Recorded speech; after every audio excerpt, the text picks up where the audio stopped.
जय श्री कृष्णा, राधे राधे। नमस्कार दोस्तों, स्वागत है आपका मेरे चैनल में। आज के इस वीडियो में हम कार्तिक स्नान संबंधित सभी जानकारियाँ आपको देंगे।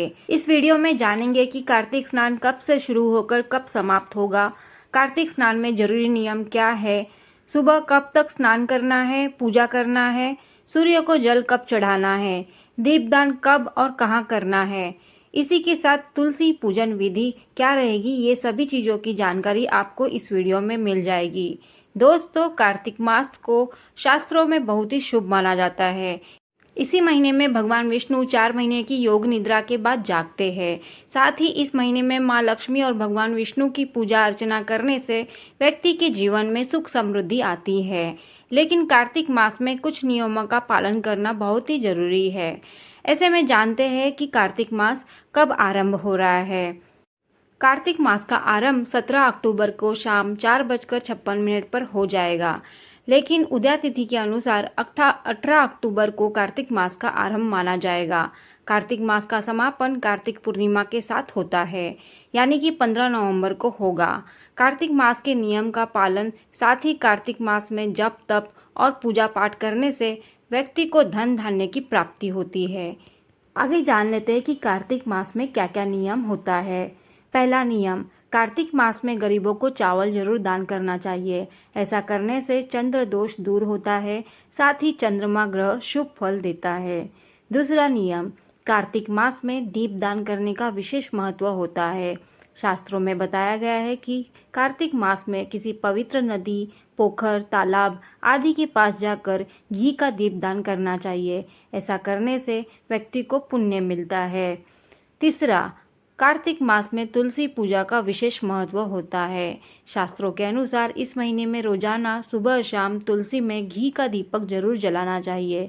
साथ ही इस महीने में तुलसी का सेवन करना भी बेहद शुभ माना जाता है। चौथा नियम, कार्तिक मास में शरीर पर तेल नहीं लगाना चाहिए। कार्तिक मास में आप सिर्फ नरक चतुर्दशी, कार्तिक कृष्ण चतुर्दशी पर ही आप तेल शरीर पर लगा सकते हैं। बाकी दिन भूलकर भी शरीर पर तेल नहीं लगाना चाहिए। पांचवा नियम, कार्तिक मास में भूमि पर सोना चाहिए। दरअसल भूमि पर सोने से व्यक्ति के मन में सात्विकता आती है। छठा नियम, कार्तिक मास में भूलकर भी उड़द, मूंग की दाल, मसूर की दाल, चना दाल, मटर आदि नहीं खाना चाहिए। साथ ही इस महीने में भूलकर भी मांस मदिरा का सेवन नहीं करना चाहिए। सातवां नियम, कार्तिक मास में शास्त्रों में बहुत ही पवित्र माना गया है। कार्तिक मास में ब्रह्मचर्य का पालन जरूर करना चाहिए। यदि पति पत्नी ऐसा नहीं कर सकते तो दोष लगता है, साथ ही व्यक्ति को अशुभ फल प्राप्त होता है। कार्तिक मास में रोजाना गुड़ का सेवन करना चाहिए। साथ ही इस महीने में गुड़ का दान भी करना बेहद उत्तम माना जाता है। इसके अलावा कार्तिक मास में बैगन और करेला खाना मना होता है। इसी के साथ आपको लहसुन प्याज भी छोड़ देना चाहिए इस महीने में। आगे जान लेते हैं कि कार्तिक मास में सुबह कितने बजे उठना है और क्या करना है। तो दोस्तों, ब्रह्मा मुहूर्त में आपको उठना है, यानी कि 4 से 5 के बीच आपको उठ ही जाना है। फिर उसके बाद घर के जो जरूरी काम होते हैं, जैसे कि झाड़ू लगाना, क्योंकि बासी घर में तो पूजा नहीं कर सकते हैं, इसलिए आपको जरूरी के काम निपटा कर स्नान कर लेना है। स्नान के लिए हुए पानी में आपको गंगा जल जरूर डालना है। स्नान से निवृत्त होकर आपको स्वच्छ वस्त्र धारण कर लेना है। उसके बाद घर के मंदिर में पूजा कर लेना है और विष्णु भगवान की भी पूजा कर लेना है, और आप जो जप करना चाहते हैं वो भी आपको कर लेना है। उसके बाद तुलसी पूजा करना है। तुलसी पूजा में आप क्या करना है इसके बारे में भी आपको आगे बताएंगे।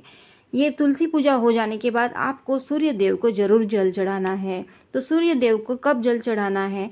तो सूर्य देव, उगते हुए सूर्य देव को आपको जल चढ़ाना है, उनको फूल कुमकुम अर्पित करना है और सूर्य मंत्र बोलते हुए जल चढ़ाना है।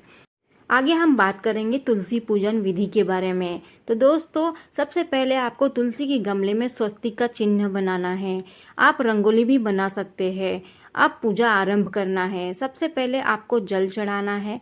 यदि संभव हो तो जल के साथ कच्चा दूध भी आप अर्पित कर सकते हैं। उसके बाद आपको तुलसी के पौधे पर फूल, माला, सिंदूर, अक्षत, चुनरी आदि चढ़ाना है। इसके बाद आपको तुलसी मैया को भोग लगाना है।